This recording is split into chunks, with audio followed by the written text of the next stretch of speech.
What happens when one of rugby's greatest legends shares his honest thoughts about a monumental shift in the sport? And what if that shift is linked to some of the struggles we're seeing today in the Southern Hemisphere? The Springboks' departure from Super Rugby has left a mark, not just on the competition, but possibly on the All Blacks and Wallabies too.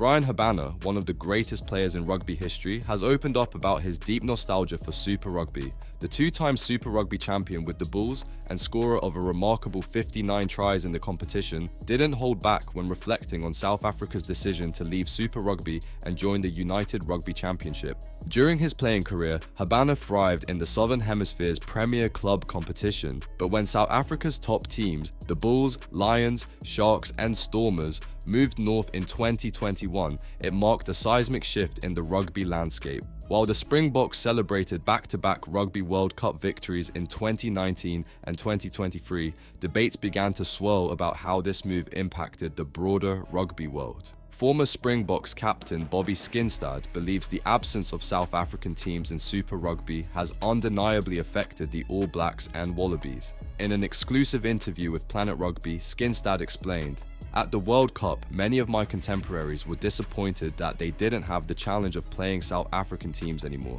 It's about sharpening the knife, because when you go 11 months without being tackled by a South African, it's a whole different experience."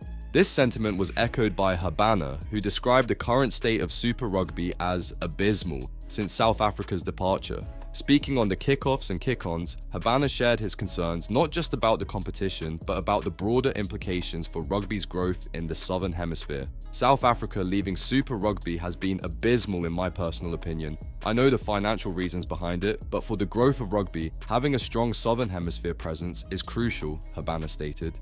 "I loved Super Rugby and I miss it. I don't know if we'll ever see that level of parity again."